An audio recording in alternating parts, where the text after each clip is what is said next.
ಅನ್ನ ರೆಡಿ ಇದ್ದರೆ 5 ನಿಮಿಷದಲ್ಲಿ ಚಿತ್ರಾನ್ನ ಮಾಡಬಹುದು. ಬೆಳಿಗ್ಗೆ ತಿಂಡಿಗಾಗಿರಬಹುದು ಅಥವಾ ಲಂಚ್ ಬಾಕ್ಸ್ಗೆ, ಸಾಂಬಾರು ಮಾಡೋದಕ್ಕೆ ಇಷ್ಟ ಇಲ್ಲ ಅಂದರೆ ರಾತ್ರಿ ಊಟಕ್ಕೂ ಕೂಡ ಸಿಂಪಲ್ಲಾಗಿ ಮಾಡ್ಕೊಳ್ಬಹುದು.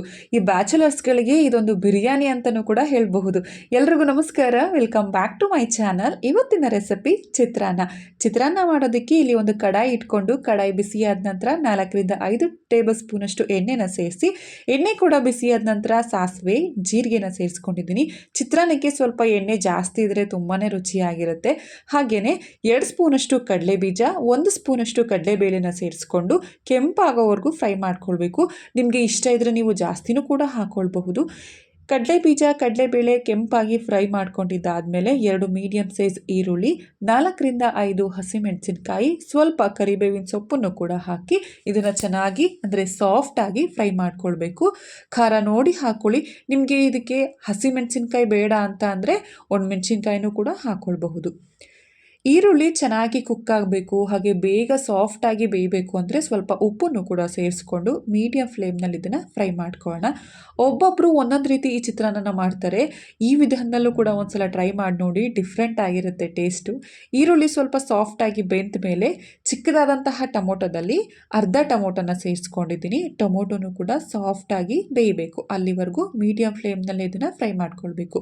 ಟೊಮೊಟೊ ಈರುಳ್ಳಿ ಚೆನ್ನಾಗಿ ಸಾಫ್ಟಾಗಿ ಬೆಂದ ಮೇಲೆ 1/4 ಸ್ಪೂನಷ್ಟು ಅರಿಶಿನ ಪುಡಿನ ಸೇರಿಸಿ, ಈರುಳ್ಳಿ ಹಾಗೆ ಟೊಮೊಟೊಗೆ ಎಷ್ಟು ಬೇಕಷ್ಟು ಉಪ್ಪನ್ನ ಸೇರಿಸ್ಕೊಂಡಿದ್ದೀನಿ. ರುಚಿಗೆ ತಕ್ಕಷ್ಟು ಉಪ್ಪನ್ನ ಹಾಕ್ಕೊಳ್ಬಿಟ್ರೆ ಈರುಳ್ಳಿ ಹಾಗೆ ಟೊಮೊಟೊದಲ್ಲೇ ಜಾಸ್ತಿ ಉಪ್ಪು ಸೇರ್ಕೊಬಿಡುತ್ತೆ. ನಮಗೆ ಚಿತ್ರಾನ್ನ ತಿನ್ನುವಾಗ ಬರೀ ಈರುಳ್ಳಿನಲ್ಲಿ ಉಪ್ಪು ಮಾತ್ರ ಸಿಗ್ಬಿಡುತ್ತೆ. ಅದಕ್ಕೋಸ್ಕರ ಸ್ವಲ್ಪ ಮಾತ್ರ ಸೇರಿಸ್ಕೊಂಡು ಒಂದ್ಸಲ ಚೆನ್ನಾಗಿ ಮಿಕ್ಸ್ ಮಾಡಿ ಕೊನೆಯಲ್ಲಿ ಕೊತ್ತಂಬರಿ ಸೊಪ್ಪನ್ನು ಹಾಕಿ ಮತ್ತೊಮ್ಮೆ ಮಿಕ್ಸ್ ಮಾಡ್ಕೊಳ್ತಿದ್ದೀನಿ. ಕೊತ್ತಂಬರಿ ಸೊಪ್ಪನ್ನು ಹಾಕಿ ಮಿಕ್ಸ್ ಮಾಡಿದ್ದಾದಮೇಲೆ ಇದನ್ನು ಒಂದು ಸ್ವಲ್ಪ ಎತ್ತಿಟ್ಕೊಳ್ತಿದ್ದೀನಿ. ಎಲ್ಲದನ್ನು ಒಟ್ಟಿಗೆ ಹಾಕಿ ಕಲಿಸ್ಕೊಳ್ಳೋದಿಲ್ಲ. ಇದನ್ನು ಗೊಜ್ಜು ಮಾಡಿನೂ ಕೂಡ ನೀವು ಎತ್ತಿಟ್ಕೊಳ್ಬಹುದು. ಫ್ರಿಜ್ನಲ್ಲಿ 1 ವಾರದವರೆಗೂ ಕೂಡ ಸ್ಟೋರ್ ಮಾಡಿ ಇಟ್ಕೊಳ್ಬಹುದು. ಅನ್ನಕ್ಕೆ ಎಷ್ಟು ಬೇಕೋ ಅಷ್ಟು ನಾನಿಲ್ಲಿ ಅರ್ಧ ಹೋಳಷ್ಟು ನಿಂಬೆಹಣ್ಣಿನ ರಸನ ಕೂಡ ಹಾಕಿ ಮತ್ತೊಮ್ಮೆ ಮಿಕ್ಸ್ ಮಾಡಿಕೊಂಡು ರೆಡಿ ಮಾಡಿ ಇಟ್ಕೊಂಡಿರುವಂತಹ ಅನ್ನನೂ ಕೂಡ ಸೇರಿಸ್ಕೊಂಡಿದ್ದೀನಿ. ಅಂದರೆ ಬೇಯಿಸಿಟ್ಕೊಂಡಿರುವಂತಹ ಅನ್ನನ ಸೇರಿಸ್ಕೊಂಡಿದ್ದೀನಿ. ಬಿಸಿ ಇರುವಾಗ ಅನ್ನನ ಕಲಿಸ್ಕೊಳ್ಬಾರ್ದು, ಮೆತ್ತಗಾಗ್ಬಿಡುತ್ತೆ, ಅಂದರೆ ಮುದ್ದೆ ಮುದ್ದೆ ರೀತಿ ಅನಿಸ್ಬಿಡುತ್ತೆ. ಸ್ವಲ್ಪ ತಣ್ಣಗಾದ್ಮೇಲೆ ಚಿತ್ರಾನ್ನ ಗೊಜ್ಜು ಹಾಕಿ ಕಲಿಸ್ಕೊಳ್ಬೇಕು. ನೀವು ಈ ಟೈಮಲ್ಲಿ ಉಪ್ಪನ್ನು ನೋಡಿಕೊಂಡು ಹಾಕ್ಕೊಳ್ಬಹುದು. ಉಪ್ಪೇನಾದರೂ ಬೇಕು ಅನಿಸಿದ್ರೆ ಇದನ್ನು ಸೇರಿಸ್ಕೊಂಡು ಚೆನ್ನಾಗಿ ಈ ರೀತಿ ಮಿಕ್ಸ್ ಮಾಡ್ಕೊಳ್ಬಹುದು.